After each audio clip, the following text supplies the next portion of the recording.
kan qabu qaba. Egaa seenaa qabnu irra deddeebinee dubbachuun dhaloota jalaa ka'aa jirantu jiru. Kanneen wanna kanaaf haaraa ta'an darbanii jiru. Waan kana itti fufa godhachuudhaaf malee har'aan kana wal barsiisuuf miti jedhanii ilaala akka kanatti nama hubadhaa. Egaa guyyaan goototaa maalii jedheetan eegala. Gootonni addunyaa kanaa hunduu guyyaa gootota isaaniif wareegaman itti yaadatanii fi kabajatan ni qabu. Egaa akkuma saba kamiituu Oromoonis gootowwan isaa haqa saba isaaniitiif, mirga saba isaaniitiif, bilisummaa saba isaaniitiif, walabummaa biyya isaaniitiif lubbuu isaanii geddaroo hin qabne tokkitti taate kafaluun wareegaman guyyaa itti yaadatudha. Guyyaan yaadannoo gootota Oromoo kunis caamsaa 15 yoo ta'u, caamsaan 15 eenyuun yoom attamiin maaliif akka eegale beekuun barbaachisaadha. Caamsaa 15 bara 1980tti hooggantoonni adda bilisummaa Oromoo olaanoon namni 10 osoo dhimma qabsootii fi sosso'anii daangaa Ogaadenii fi Somaalee gidduutti wareegaman. Balaan kuni abaa'oof gaagama hamaa ture. Jaallan 10 bakka tokkotti wareegaman hooggantoonni abaa'oo gusii, hoogganaa abaa'oo, itti aanaa hoogganaa fi qondaaltota olaanoo abaa'oo turan. Hoogganni dhaabaa tokko al tokkotti yennaa guyyaa tokkotti dhibamu seenaa qabsoo keessatti isa eegalaa ture. Haala hamaa abaa'oo mudate keessaa isa olaanaa ture jechuun ni danda'ama. Haa ta'u malee dhaabichi hatattamaan deebisee of ijaaruun imaanaa jaallan isaa kufanii kaasuun kaayyoo isaanii itti wareegamaniif bakkaan ga'uu fi qabsicha itti fufe. Haala kanaan gumii sabaa abaa'oo bara 1984tti walgahii godhateen caamsaan 15 guyyaa gootota Oromoo ta'ee akka kabajamu murteesse. Egaa akkasiin abaa'oo keessa qofaatti kabajamaa kan ture guyyaan yaadannoo goototaa sabboontota Oromoo biyya keessaa fi alaa birattis hatattamaan fudhatama argachuun guyyaa yaadannoo gootowwan Oromoo caamsaa 15 kan Oromoo waliigalaa ta'uun kabajame. Guyyaa yaadannoo gootota Oromoo yennaa yaadannu gootowwan bara gabroonfataan yookaan koloneeffataan Habashaa Oromiyaatti duule irraa eegalee haga ammaatti lubbuu sabboontota Oromoo darban hundaa nu yaadachiisa.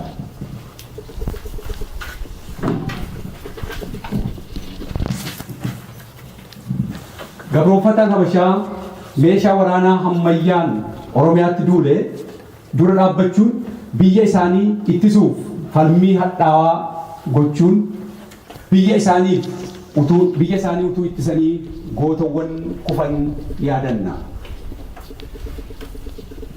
Caalmaa qooda meeshaa waraanaa ammayyaan Oromiyaa cabsuun kan koloneeffate Oodessaan sirna Itoophiyaa Oromoo jilbeenfachiisuu garuu tasa akka hin dandeenye seenaan har'allee ragaa ba'a.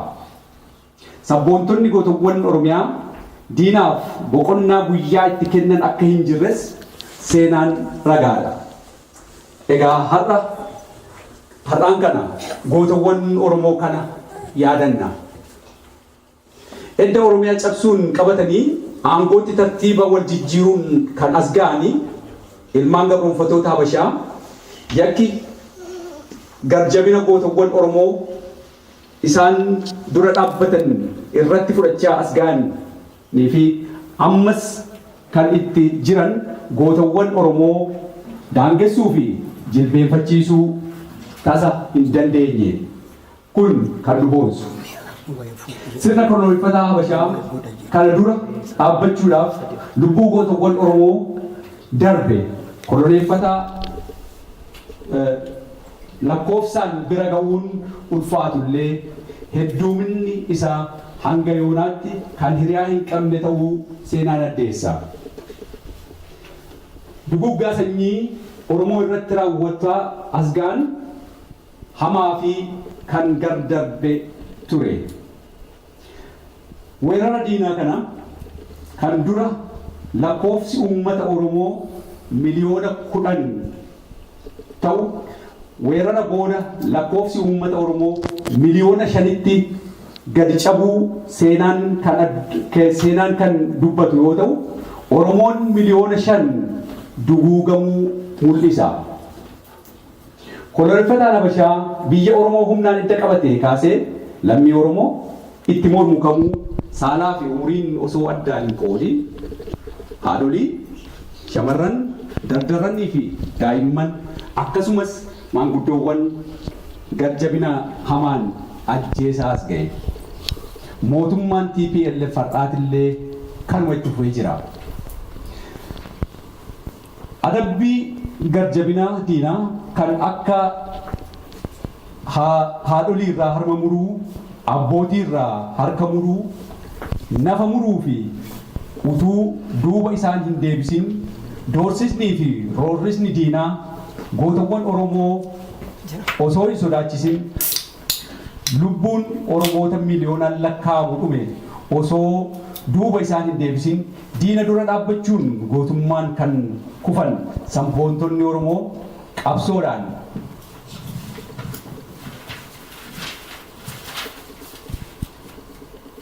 yoo yaadannu seenaa guyyaa yaadannoo gootawwan Oromoo kana kan biraa irraa adda godha. Koloneeffataan Oromoo ajjeesuu qofaan dhibamsiisuu akka hin dandeenye yoo hubatu aadaa Oromoo, afaan Oromoo, amantii Oromoo ukkaamsuudhaan dhibamsiisuuf yaaliin godhe hammaataa ture. Humna qawwee isaa irra diinaaf tooftaan kun kan irra hamaa kan turedha. Tooftaa diinaa, tooftaa addaa afaan, amantii fi maqaa Oromoo dhibamsiisuuf diinni eegale Oromoo sadarkaa dhibamsiisuutti kan ga'ee ture yoo jedhame soba hin ta'u. Tooftaa diinaa hamaa kana dursanii kan hubatan qabsaa'onni ilmaan Oromoo qabsicha jijjiiruun Oromoo caalaa dammaqsuu itti fufanii. Kanneen akka gootawwan Waaqoo Guutoo, kanneen akka Jeneraal Taaddasaa Birruu, kanneen akka Afran Qalloo gootawwan eegala qabsoo hadhaawaa gochuun eegalan ture. Gootawwan bu'uureessitoota ABO qabsoo gootawwan Oromoo bifa faffaca'een deemaa ture haala qindaawaa fi walqabataa ta'een gochuun golee Oromiyaa mara waliin dhufanii ABO'n barri 1973tti bu'uureeffame. Kaayyoo isaa Oromiyaa walaba taate deebisee gad dhaabuu kan ta'e ABO'n gootawwan Oromoo fi of cina hiriirsuun tooftaa koloneeffataa Habashaa fashalsiisuun Oromoo fi Oromiyaa hafuura aadaa fi amantii Oromoo awwaala irraa baraaruun hafuura itti hore. Egaa har'aan kana gootawwan kana yaadanna. Gootawwan qabsoo Oromoo har'aan ga'an kana lubbuu isaaniitti kafaluudhaan kanneen nu biraan ga'an yaadanna. Naaf kalchaa irraa guuteetan gara xumuraattis ni deema.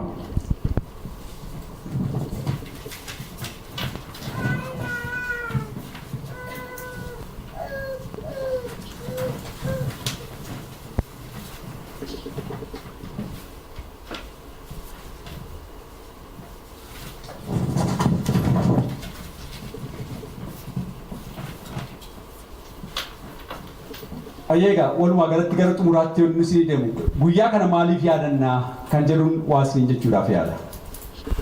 Yaadachuun guyyaa kanaa kaayyoo gootawwan kun kufaniif beekuun fuuldura qabsoo isaa lubbuu kafaluun asiin ga'an waan dandeenye maraan cina dhaabbannee qooda keenya ba'uu firii itti goonee gootawwan keenya wareegaman laphee fi dhiiga keenya keessa jiraachisuufidha. Gootawwan lubbuu isaanii marartuu biyya abbaa isaanii Oromiyaa saba isaanii Oromoof jecha kafalan yennaa kabajnu kaayyoo isaan kufaniif fudhannee fuuldura tarkaanfachiisuun guyyaa itti waadaa galluu fi waadaa gallees haaromsinudha. Kaayyoo gootawwan keenya ittiin wareegaman kabaja namummaa abbaa biyyummaa Oromoo ta'uu beekuun Oromiyaa har'allee kolonii jala jirtu walaboomsuuf waadaa gootawwan keenya wareegamanii guutuuf of haaromsinudha. Hafuura keenya hafuura gootawwan keenyaa goonee gootawwan keenya sammuu fi laphee keenya keessa jiraachisuun kan itti yaadannudha. Yoo akkasiin gootawwan keenya yaadanne gootawwan keenya bara baraaf dhaloota keessa jiraatu. Lubbuun gootawwan keenyaa haa jannatu. Oromiyaan ni bilisoomti. Galatoomaa.